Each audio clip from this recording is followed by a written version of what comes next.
Bonjour à tous et bienvenue dans les royaumes de Kea. Aujourd'hui, nouvelle vidéo. Une vidéo un peu spéciale, comme vous avez pu voir dans le titre. Je vais vous présenter mon deck Prism, mon deck de cœur pour Flesh and Blood.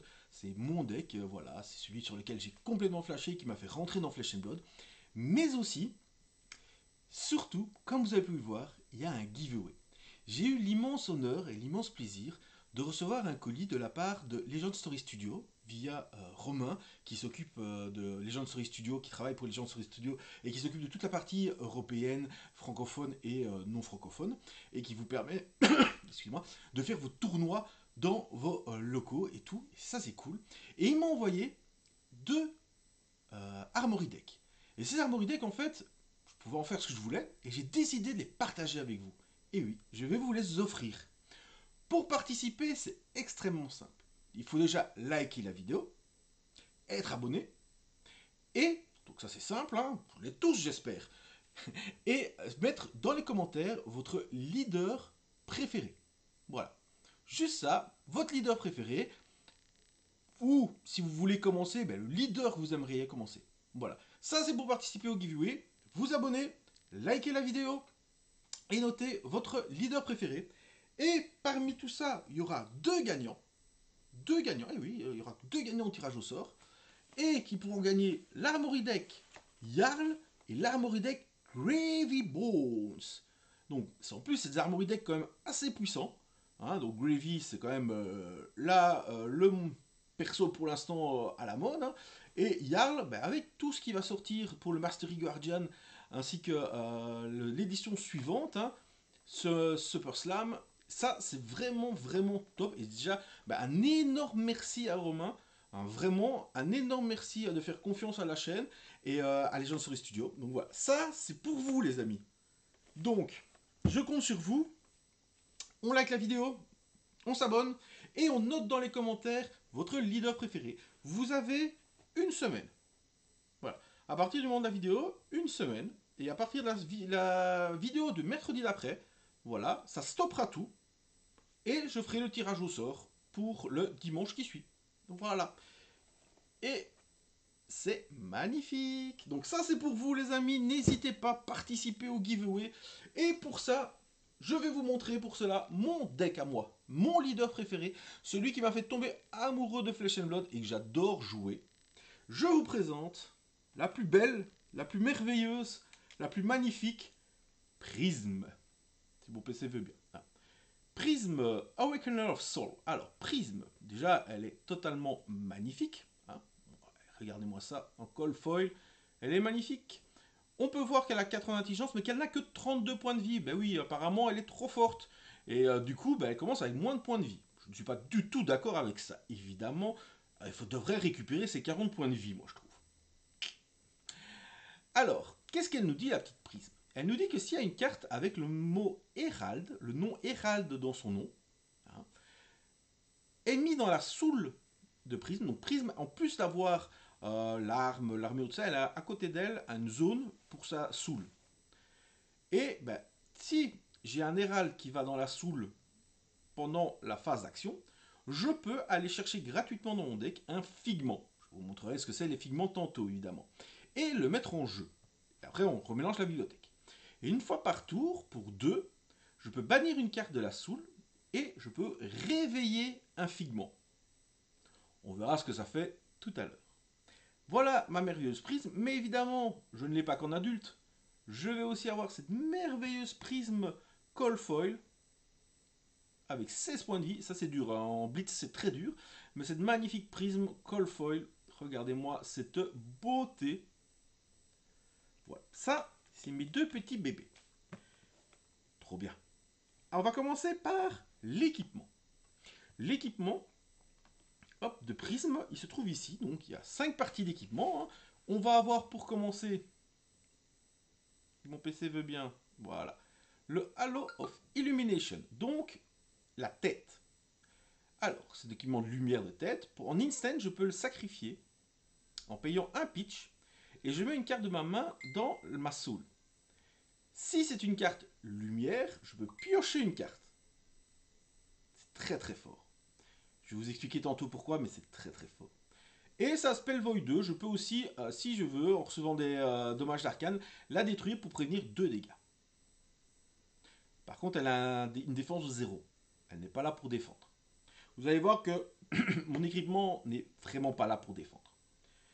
Je vais avoir après les Dream Weavers. Donc, pour les mains, il a un équipement illusionniste qui coûte 0. En action, je peux le détruire. Et ma prochaine attaque illusionniste va perdre et ne pourra pas gagner le mot-clé fantasme. Go again. Spell Vol 1, donc je peux, si je veux, je le ferai jamais, hein, sauf dernier recours, donc le sacrifier pour prévenir un dégât d'arcane. Alors, qu'est-ce que le mot-clé fantasme? Vous allez voir tout de suite que dans mon deck, j'ai énormément de cartes qu'on appelle héros. Les héros, vous avez vu avec Prisme, c'est vraiment ce qui est intéressant puisque ça va aller en soul pour aller chercher des figments. Et bien ça va me permettre, et tous les héros ont le mot-clé fantasme.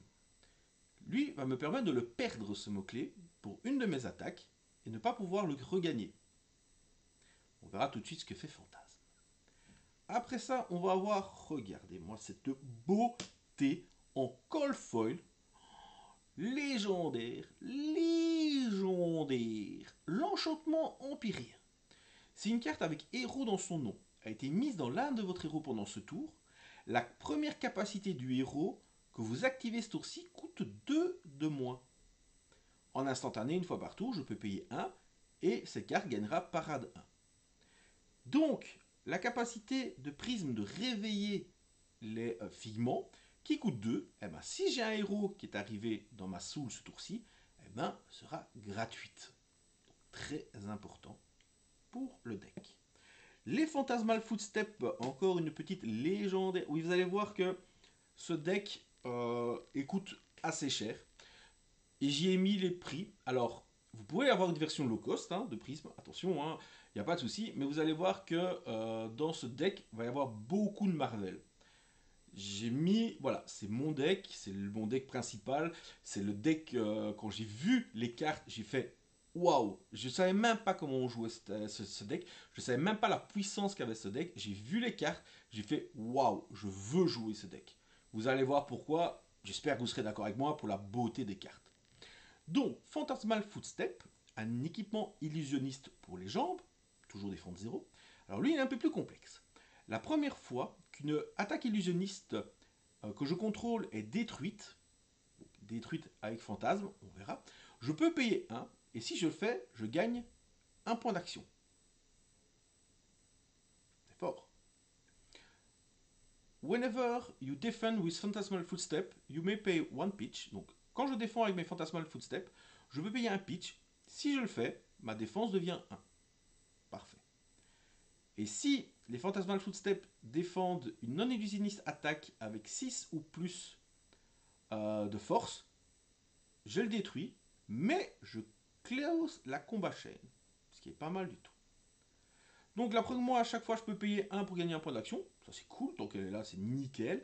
Je peux défendre 1. Alors, je dois faire défendre contre des grosses attaques. Attention, ça peut... Voilà, je vais prendre des dégâts, mais ça classe la chaîne. C'est intéressant. C'est un équipement de fou. Et l'arme de prisme. Et celle-là, elle ne peut pas, vraiment pas jouer sans. Mais vous verrez que personne ne pourra jouer avec, entre guillemets. Luminaris, Angel's Glow. Alors, on voit qu'il n'y a pas de force. Et oui, c'est une arme avec laquelle je n'attaque pas.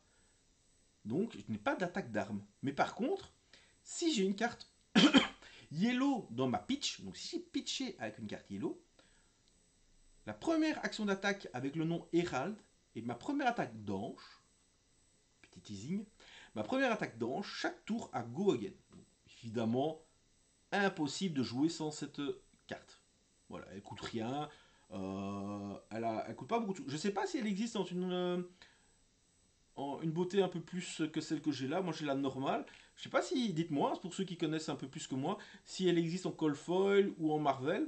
Si c'est le cas, ben, il va falloir que je la trouve. On va passer au deck principal. Alors, vous savez que dans un deck Flesh and Blood, on va avoir donc du pitch. C'est ce que je vous ai dit plusieurs fois.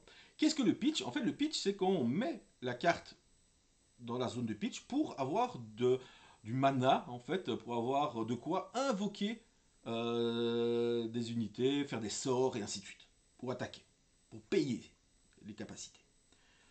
Pour cela, à Flesh and Blood, on va avoir des cartes rouges, des cartes jaunes et des cartes bleues.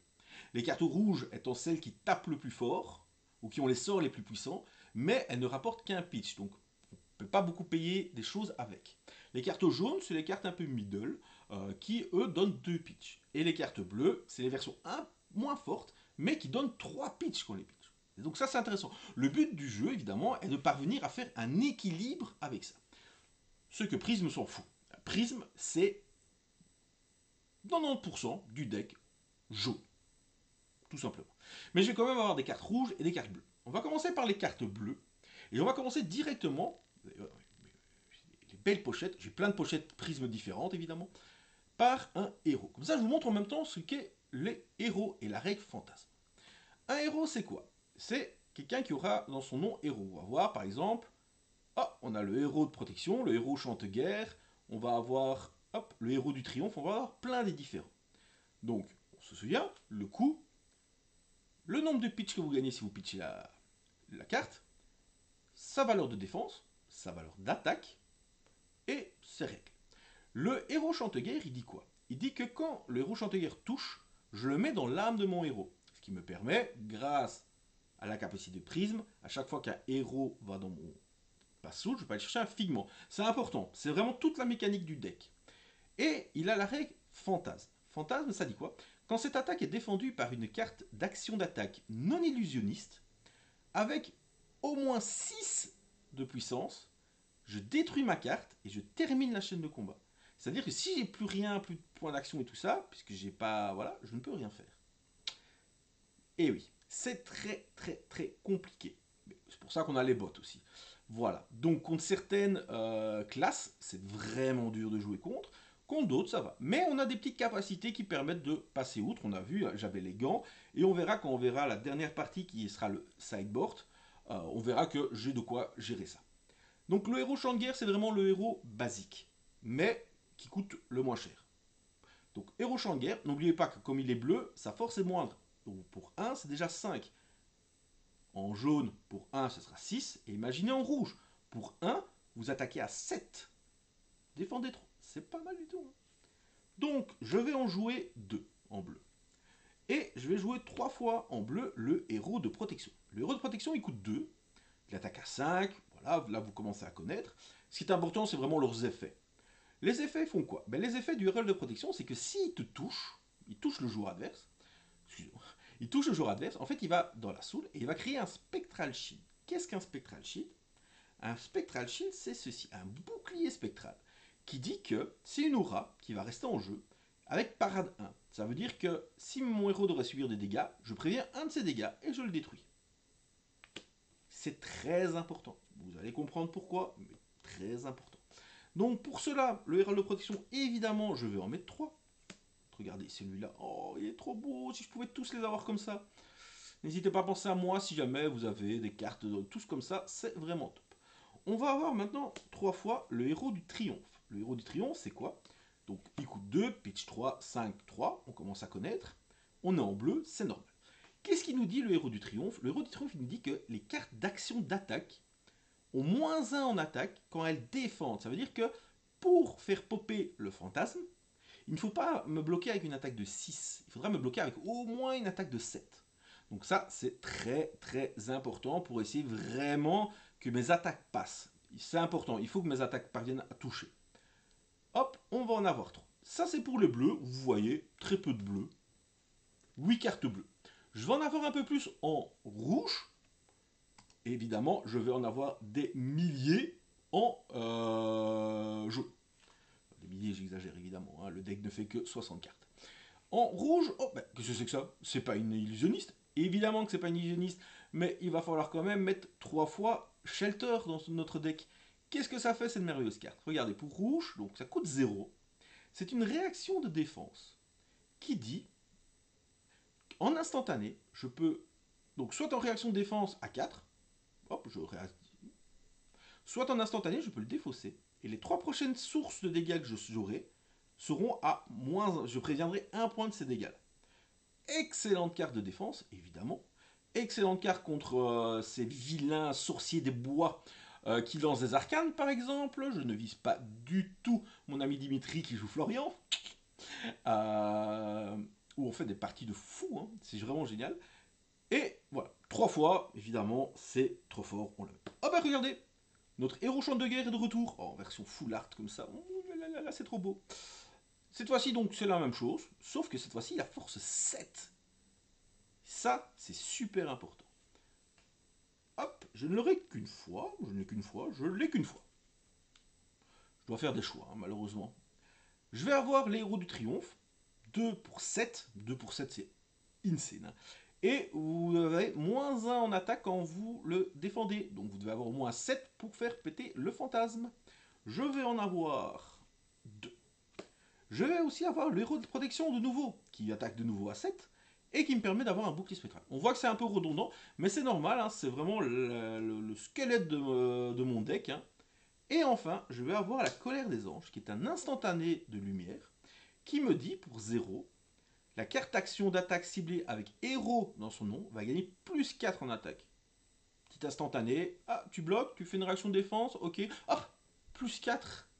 Et évidemment, quand on fait ça, ben, généralement l'attaque va toucher, et généralement, du coup, ben, notre adversaire va nous regarder tout bizarre parce qu'on va aller chercher les anges. Les figments, les figments. Je vais pas dire anges. Quelqu'un a entendu ange? Je dis non, non, les figments. Et on passe, évidemment, regardez-moi ça, le gros du deck, à le reste du deck. Le reste du deck est en jaune, et on va commencer, si ma caméra veut bien. Elle veut pas, dis donc. Allez, allez, allez, qu'est-ce qu'on fait là? On fait ça. Là, tu veux bien. Donc, si je remonte, tu voudras bien, du coup. Ben voilà. On va vous présenter le héros. Enfin, je vais vous présenter, hein, je suis tout seul. Le héros le plus important que vous ayez. C'est vraiment un des héros les plus importants. On voit que bon, c'est jaune, donc ça va coûter 2, mais surtout ça pitch 2. N'oubliez pas que, quand on a vu avec mon arme, si j'ai une carte jaune dans mon pitch, j'ai droit à que mes héros ont go again et que mes anges auront go again. Donc c'est important que je pitch avec. Après ça va bien, je pitch 2, ça coûte 2. Dominate. Donc Dominate, on rappelle, c'est une règle spéciale qui fait que le joueur héros, enfin le héros qui défend, hein, ne peut le faire qu'avec maximum une seule carte de sa main. Bon, après, il y a toujours son équipement. Mais elle a fantasme, gros défaut, mais on peut jouer autour. Mais elle dit surtout que si elle touche, je peux la mettre dans ma soul. Enfin, je la mets dans ma soul plutôt. Et je peux piocher 2 cartes énormissimes pour pouvoir relancer les choses. Évidemment, on en joue 3. Évidemment, c'est une des plus belles cartes que je peux avoir dans mon deck. Que vous croyez, évidemment. On repasse sur mon petit héros chante-guerre. Et oui, il paye toujours que 1. Par contre, il attaque à 6, lui. Toujours une bonne carte à avoir et qui va aller dans la soul. J'en joue 3. Regardez-moi comme c'est beau, celle-là. Oh, c'est trop beau. Je vais avoir le héros des ravages. Lui, qu'est-ce qu'il fait? Lui, il tape à 6. Et il dit que quand cette carte va toucher, je vais la mettre dans l'âme de mon héros et infliger un dégât d'arcane au héros en plus. Donc si elle passe et qu'elle fait ses dégâts, bah, c'est ses dégâts plus 1. On va en avoir 3 évidemment, toujours en full art parce que c'est trop beau. Le Herald of Judgment. Le Herald of Judgment, c'est une spécialité de Prisme, parce qu'elle vous juge. Elle attaque à 6, et qu'est-ce qu'elle dit? C'est que si ce Herald of Judgment touche, je le mets dans ma soul, et le joueur défenseur ne pourra pas jouer de carte depuis sa bannis zone jusqu'à la fin de son tour. On verra que c'est important que dans certains match-up, qu'on ne puisse pas jouer des cartes de la bannis zone adverse. Donc voilà. Je n'en ai que 2, j'en ai une en side au cas où je tombe contre ce match-up, justement. Herald of Tenacity, qui lui va être dominé aussi, et que s'il touche, il va dans la soul. Donc lui, c'est un middle, il a que 5 en attaque, mais il a dominé. Et ça, c'est intéressant pour toujours avoir des chances de pouvoir toucher. On en joue 3, évidemment, en full art, évidemment. On revient avec le héros du triomphe, on le connaît celui-là. C'est celui qui va mettre moins 1 en attaque aux adversaires. Hop, 3 évidemment. On a un héros de la Renaissance. Elle tape à 6, intéressant. Et quand ce héros de la Renaissance touche, je le mets dans l'âme et je mets jusqu'à une carte avec fantasme de mon cimetière au-dessus de mon deck. Ce qui va permettre de pouvoir récupérer certaines attaques qui ont été bloquées par mon adversaire. Parce qu'il faut savoir que quand on utilise un héros qui est dans la soul, généralement on va le bannir après pour faire les effets qu'on a besoin grâce à ça. Mais s'il se fait bloquer et qu'il ne va pas dans ma soul, il va dans le cimetière. Donc on a quand même quelques cartes pour aller rechercher pour pouvoir retourner dans les combos. Hop, on va avoir évidemment le Herald of Protection qui est extrêmement important avec le Spectral Shield. Je fais attention à ce qu'il y a derrière. On va avoir de nouveau les Angelic Wrath, donc celui qui mettait plus 4 en rouge en une attaque en instant. Ici, elle va mettre plus 3. Je vais en avoir 3 et on arrive à notre carte de réaction défense pour 2. Donc il faut payer une réaction défense pour 2, mais elle défend à 6. Ça, c'est énorme. Et en plus, quand elle finit la phase, donc la chaîne de combat est close, elle va dans votre soul. Alors elle ne va pas aller chercher un figment, mais elle permettra d'avoir une carte dans la soul pour pouvoir la bannir de la soul. Et on va arriver, je pense... Ah, pas encore. On a Genesis. Alors Genesis, c'est une aura en instant qui coûte 4. Ça coûte quand même beaucoup, hein. C'est cher, mais elle est forte. Si vous arrivez à la voir au début, elle est vraiment forte. Qu'est-ce qu'elle nous dit, Genesis? Genesis, elle nous dit qu'au début de notre tour, on peut mettre une carte de notre main dans notre soul. Si elle est illusionniste, on crée un Spectral Shield. Si elle est light, on pioche une carte. Et si c'est un héros, on peut aller chercher un figment. Et c'est extrêmement important. Alors il faut faire attention parce que ça vide assez vite nos decks. Donc on peut avoir malheureusement à la fatigue, ça va être difficile, mais voilà. Par contre, vous voyez, une autre petite règle, Spectra. Qu'est-ce que c'est? Spectra, en fait, elle dit que Genesis peut être attaqué. Et quand on attaque Genesis, en fait, elle est automatiquement détruite, mais la chaîne de combat est automatiquement close, et surtout l'attaque n'a pas été résolue. Donc si vous avez un go again sur votre attaque, mais vu qu'elle n'a pas été résolue, la carte, donc vous ne savez pas activer le go again. Et on va arriver normalement, si j'ai bien souvenance, je me suis fait plaisir. Je vous ai dit, hein, c'est mon deck de cœur, c'est mon deck que j'ai voulu avoir les cartes en full. Voilà. Et dans mon deck, il y a ce qu'on appelle des fables. Les fables, c'est quoi? C'est les cartes les plus rares de tout. Flesh and Blood. Excusez-moi. De tout Flesh and Blood, c'est les cartes les plus rares. Et j'ai parmi, je trouve, les cartes les plus belles en fable. Surtout la grande bibliothèque de Solana. Les amis, je vous présente la grande bibliothèque de Solana.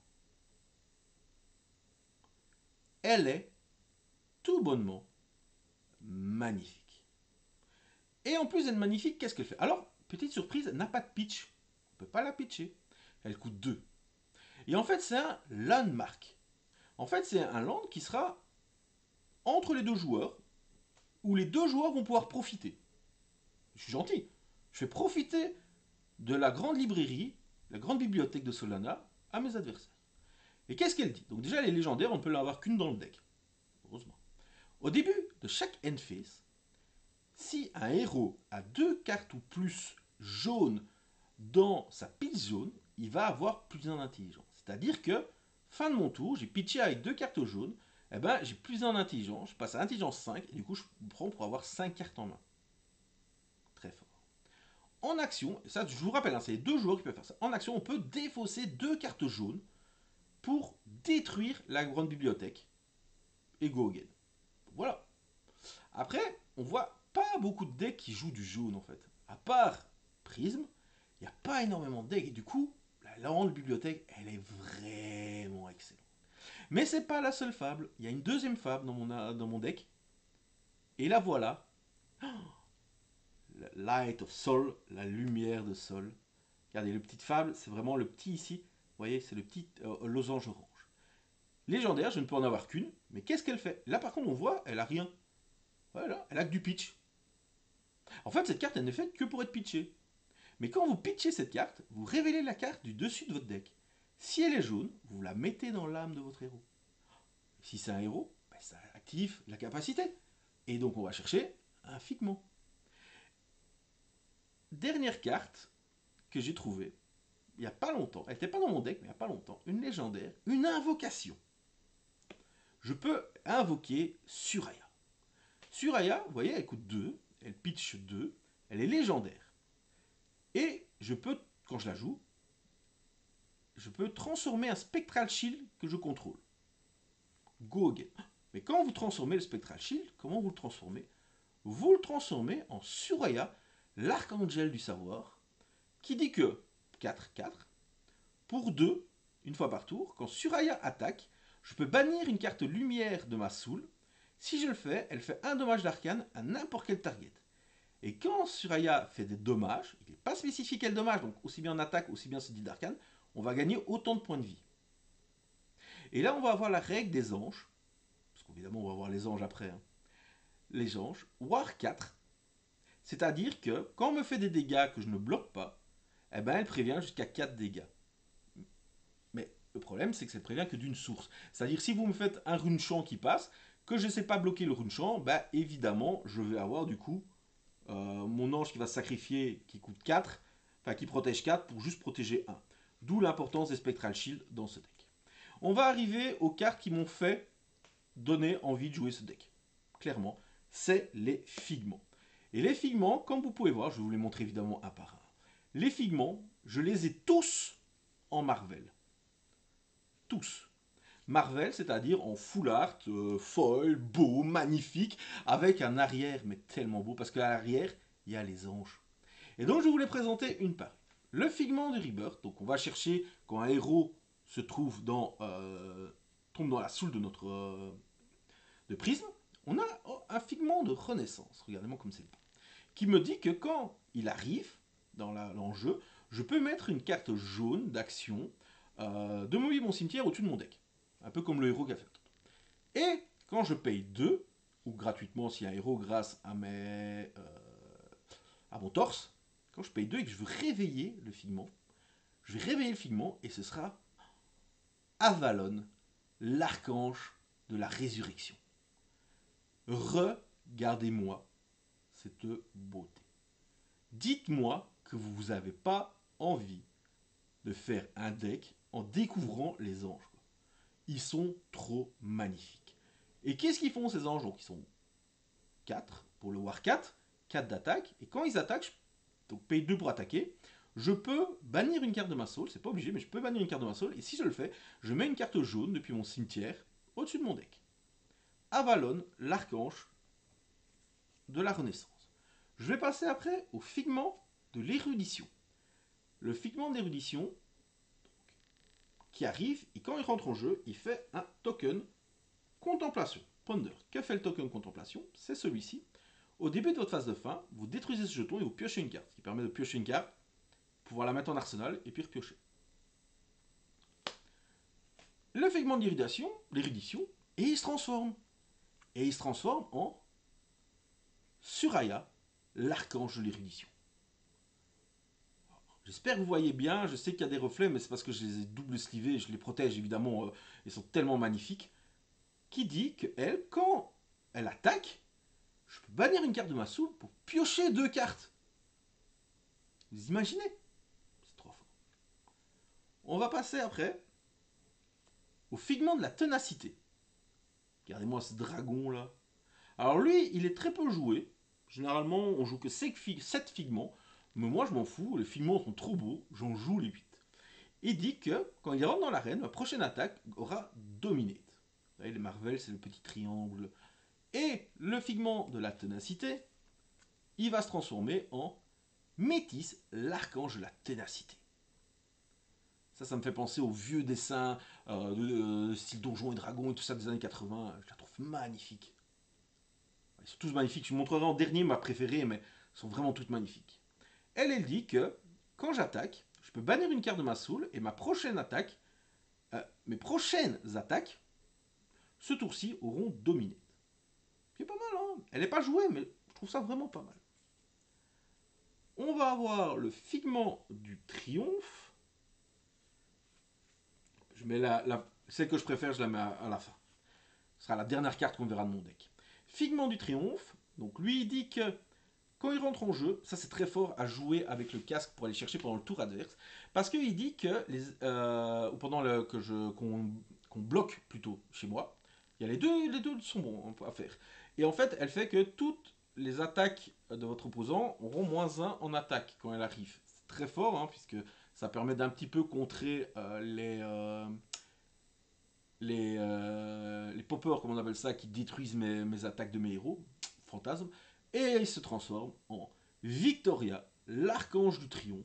Oh là là là là là là là là là là, qui fait la même chose quand elle attaque, mais regardez-moi ça.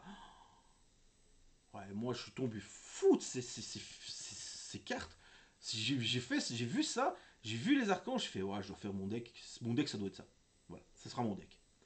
On va passer après le figment de protection, qui elle dit que quand elle rentre en jeu, j'ai droit à un Spectral Shield. Ça c'est vraiment un des plus importants avec celui qui pioche 2 cartes.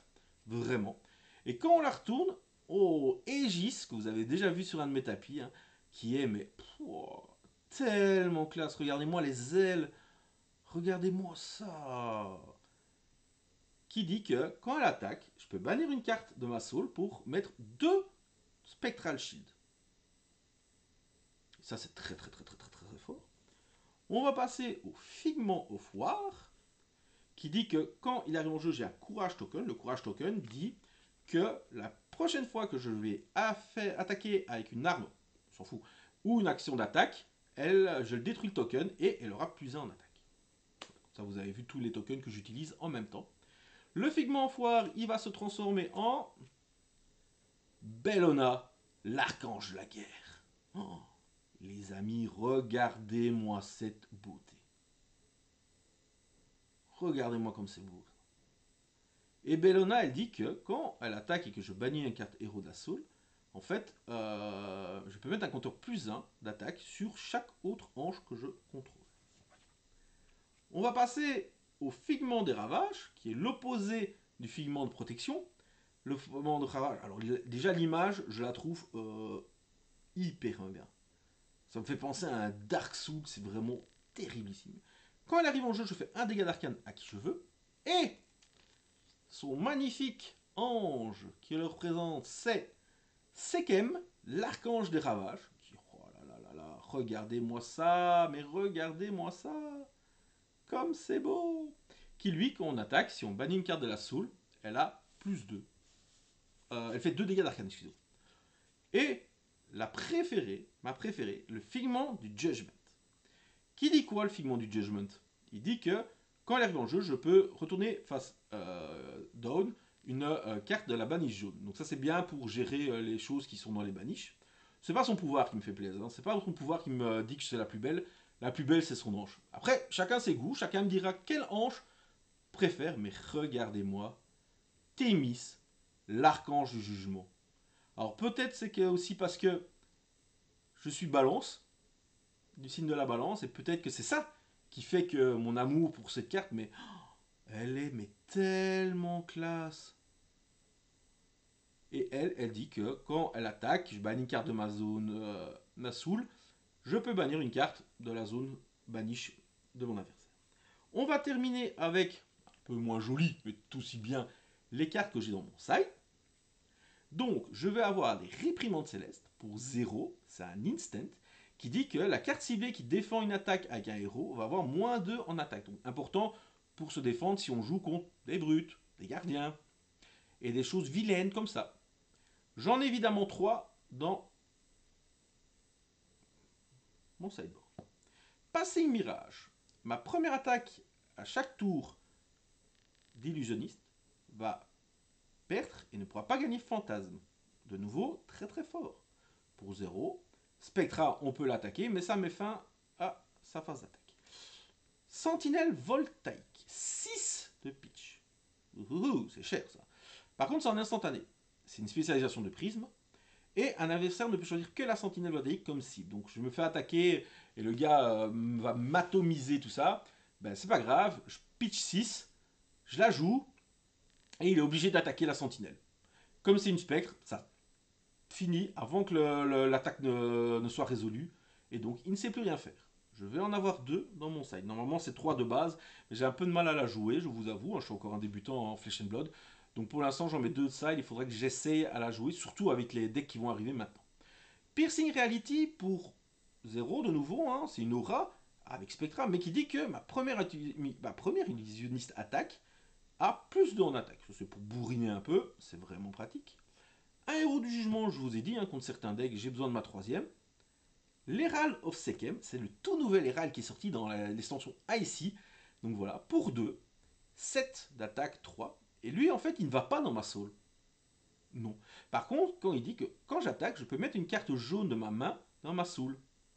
Qui pourrait être des héros, par exemple. Et si je le fais, je fais 2 dégâts d'arcane à n'importe quel target. Pas mal contre Greedy Bones, par exemple. Hein, qui est comme ça, on peut cibler ces petits embêtants alliés. Et enfin, je termine par le cri de guerre de Thémis pour 0 en instant. Ah non, c'est pas en instant. Si, il y a une partie instant, excusez-moi. On recommence. Pour 0, je vais mettre la dernière carte. Pour 0, je peux, ma prochaine attaque d'ange, je vais gagner plus 4 en attaque, go again. Déjà, ça c'est très très fort.